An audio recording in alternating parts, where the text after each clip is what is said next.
with, I think, some amazing insights, or at least I'm expecting amazing. Michael, don't let me down. From an old friend of mine, Michael Chang from Azra Games. He's going to be talking to us about a really trivial, easy, simple task, how to build the next forever game franchise. So as Dave mentioned, I've known Dave for 14 years. Unlike many of you, it took me a long time to figure out that gaming was a place where you could make money and do work. I was a generalist in venture capital, and I was introduced to Dave, literally, it was 14 years ago. He wanted to do some entrepreneurial work in gaming, and so fast forward, here I am. So I'm going to start off, because it's a tough act to follow with Serena here. I'm going to start off by asking you all some questions. The first question I'm going to ask you violates every HR rule that you're taught not to ask. So if I could, by show of hands, and I'll go up in age here, could I ask, just to understand the audience, and so for you to understand the audience too, how many people in their 20s? How many in their 30s? 40s? 50s? Yeah? 60s? Okay, we're going to stop there. And if I could, trying to understand how many of you are gamers, how many of you actively play games. By the way, it's not a bad thing if you don't. You'd be surprised how many executives at some of the biggest companies in the world actually don't play the games of the companies they run. For those who play games, can I ask you, in terms of your preference of platform, how many people are console, Xbox, PlayStation, Nintendo Switch? Yeah. PC gamers? Mobile? All right, great. Cool, thank you for that. Let's see, I have this switch I'm supposed to hit to the right. There we go. So, quick background on myself. I actually did a career outside of gaming for a decade plus in banking, venture capital, private equity. I was always a gamer. I've got 2 years of my life on World of Warcraft. If I woke up and went to sleep 2 years later. Most recently, apparently, EA tells me I have 6,000 hours on Apex Legends. So clearly I don't work very much, if you can tell. I actually got into this business because a friend of mine in 2009 formed a game company. Facebook was hot. Games on Facebook were hot. And he said, well, I'm going to form a Facebook game company, which is great, except he never played a game in his life. In fact, he used to make fun of me for playing video games. He's a friend. I wanted to make money. I found that this company wasn't very good. So I was like, who's dumb enough to buy this company? So I reached out to Zynga, EA, a few other people. Turns out EA didn't want to buy the company, but they were looking for someone to buy companies for them. So for 3 years, from 2010 to 2013, I became the number 2 merger and acquisition person for Electronic Arts. And that was the time when Facebook was coming up, free-to-play mobile was coming up, I had the chance to buy a few free-to-play game companies. So I'm going to move on a bit here. So this topic is titled Forever Franchise, and I guess what I'd ask all of you is, why do we care about forever franchises? Why do we care if games make $100 million a year or they last many years? Any of you? Why should we care? Why do we care about big games? Game development is really expensive and difficult. Sure. Other reasons? Why are you in this business? It's branding. You have to start from scratch. Sure, but why do you want to make big games? If you're here, you're making games, why do you want to make games? You want to make things people love.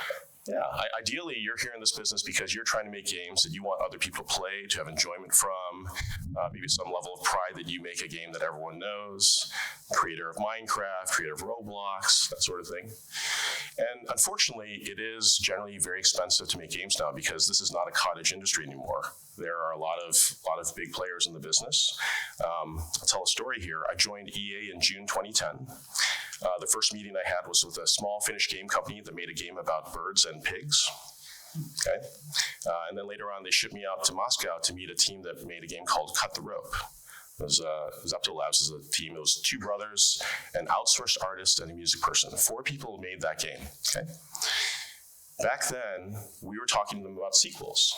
How much do you think those sequels of those games cost to make? Anyone?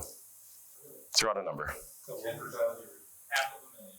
$500,000, exactly. $500,000 to make a sequel to Angry Birds or Cut the Rope. How much money to spend on marketing, user acquisition, branding, all that sort of stuff? $4 million. $4 million?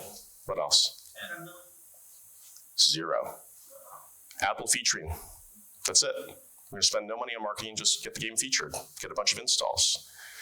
When I left NCSoft 2 years ago, I didn't look at a mobile game that didn't have a budget of $20 to $30 million dev, and maybe double that on the marketing and user acquisition side.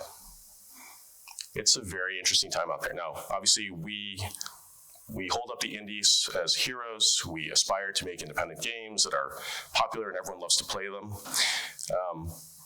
Many years ago when I was at EA, we had these town halls where employees can ask the CEO any questions. And we had one really passionate employee says, we should back more independent games. We should have more Angry Birds and Backflip Studios, Dragon Veil, and other games like this. And fortunately, we'd had the CEO, John Raquel, actually play these games, so he actually knew what these games were. And John says, you know what? I love indie films. How many of you guys love indie films? Right? Like the Sundance Film Festival type stuff? It's great. The problem is, if we add up all the revenue and profit from those indie films and stick it up against the revenue and profits from Fox or Disney or the other major studios, all the indie films, all the indie games is basically one company's revenue and profits. And unfortunately, EA is one of those larger companies. So this is why we care about forever franchises. This is why we care about thinking about how do we make games that can get to be this big and last this long. So I'm actually going to focus you because, I look at you here as, at some level, entrepreneurs, folks who are trying to figure out where you want to go next. I want you to spend your time in the most useful way possible. And selfishly, I want to have things to back in the future, so I want you to have great ideas. When I grew up in venture capital, I was taught what they call a holy trinity of investments. And I encourage you to think, and this is just one framework for looking at opportunities, but I encourage you to think about this framework and others for where you go with your future, projects that you'll develop, companies that you'll join. First one is management. Seemingly that's a clear thing to understand. You want to work with a good management team or a good founding team. But what is a good founding team? What's a good founding CEO? Can I ask you guys, can you name a famous company that has their founder still at the helm of the company? A large company that's done well? Yeah. Steam, sure. Gabe Newell. Others? Sure, Valve, yes. Yeah. Others? What are famous companies that are public today and have the CEO at the helm of the company still? Supercell. Well, he's owned by Tencent, but Ilkka Pananen, yes. Come on, easy ones. Fang. Anyone know who the Fangs are? Amazon. So Jeff Bezos no longer, but for a long time. Facebook, Mark Zuckerberg. For a while, it was Bill Gates at Microsoft. So let me ask you this. Bill Gates at Microsoft, Steve Jobs at Apple, Larry Ellison at Oracle, Mark Zuckerberg at Facebook, Travis Kalanick over at Uber, Mark Pincus at Zynga.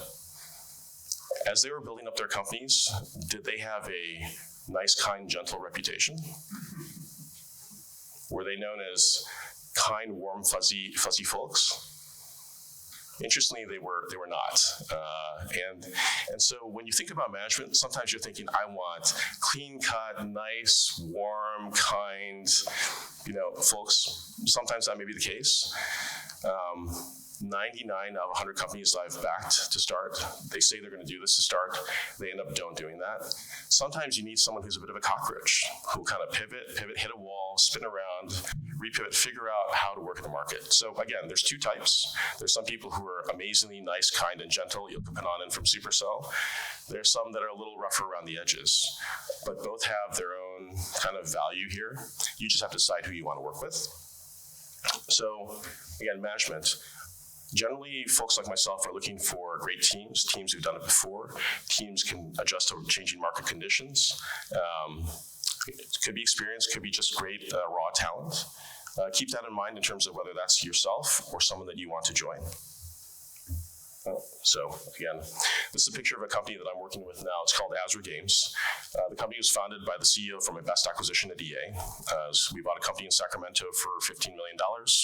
I'm not sure I'm allowed to say that, but whatever. 5 years later, they launched a game called Star Wars Galaxy of Heroes, and it's made $1.5 billion in revenue to date, right? We've reassembled a team here. We raised $25 million last year. It's about 40 people now. Work from office, not work from home. It's great if you want to, if you have a live game, where you're creating additional content, maybe you can work from home. We have a belief that developing a game from 0 to 1, you need everyone in a room together, collaborating, ideating. So number 2, market. What does that mean? We're in a very interesting time right now in gaming. Obviously, things are a little bit slower across the board in the economy.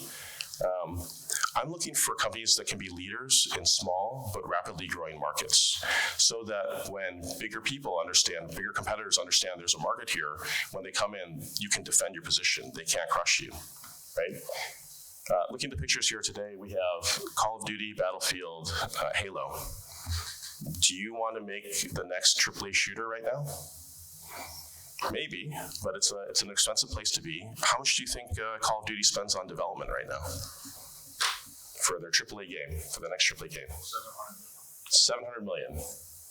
I'm guessing it's a little bit less than that, but I think the magnitude is around there. Anyone else? Probably between 100 and 200. Certainly a couple $100 million. And how much are they going to spend on marketing? About the same. Now, a few games do step into this world. You guys remember PUBG? Apex Legends? Fortnite. How many of you play Fortnite? How many of you remember at the launch of Fortnite that one of the biggest games in the world was a dud? So Fortnite launched, there was a conference in Germany called Gamescom, and the folks from Epic Games had said, hey, come show up to the booth, show support. And so I go visit the booth. They have a very empty booth. There's Epic employees, a lonely llama, and nothing else, because that game was an absolute and abject failure at launch. But they pivoted, they copied the Battle Royale genre, and now we have Fortnite, one of the biggest, if not the biggest, of games out there. So again, try and find yourself if you can, and you have to look forward here. Can you be a leader in a small but rapidly growing market, or can you be differentiated in a highly contested market? And so to that end, I pick, in terms of markets, think about, I joined when Facebook was coming up. Next came up with Apple iPhones and free to play. We've all been around when Facebook bought Oculus and went all the way to Meta. Try and find what that next thing is. And obviously, what is the next thing that everyone here has been talking about? What's kind of the newest trend here at this conference? AI. Generative AI, absolutely. We're at a golden age here. This is the new industrial revolution, okay? And I don't want to be the factory worker of the industrial revolution. I want to be the factory owner. And ideally, you guys want to be the factory owner too, because you have only so much time and energy to give of yourself. Ideally, you want to be with a winner if you can. You learn a lot from mistakes, but if you can avoid those mistakes and go straight to a win, I'd be more than happy for you to do that. So, lastly, differentiation. When you're looking at different opportunities, when I'm looking at opportunities, I'm looking at what is a company's unfair competitive advantage. It could be a great team that executes well. It could be some technology. It could be some channel. It could be some IP that you have access to. For Azra Games, because we did so well with Star Wars IP, we can talk to all the different IP out there and say, hey, look at what we did for Star Wars. Perhaps we could do this for you. And we have a better shot of getting that IP than most people. Again, you have to look at the opportunities that you have in front of you, but try and find or try and articulate what sets you apart from everyone else. What is the unfair competitive advantage that you have above everyone else? So again, management, market, technology, differentiation, whatever that may be. Ultimately, I want to leave you with this following point. Time is the most precious thing that you have to give of yourself. I generally say this to entrepreneurs, but it's everyone. You only have so much time in the world. You only have so many places you can go and join. Every company that you join has a lot of energy. I have this kind of back of the envelope calculation. I take, when people are trying to figure out what they're going to do next, I say, take the number 65 years old, subtract your age, divide by 5. That's the number of shots on goal you've got to do a really good job and hopefully hit it out of the park. So be mindful of where you spend your time, because there's actually not that many of those. I just hit 48, so I only got really 3 left here. Some of you in the 20s and 30s, you got a few more shots on goal, a few more chances to get this right. But again, be mindful of your time. It's the most precious thing you have to give of yourself. So, yeah. I'm actually not sure. Oh, I have 2 minutes left. Happy to take any questions if you want. Otherwise, that was it. So in regards to the groups you guys you're looking at particularly, those three elements you talked about, which is the most important? Team, always the team. And frankly, too, it's because you're going to be living some more than perhaps your own family. You want to spend time with people you enjoy working with, right? So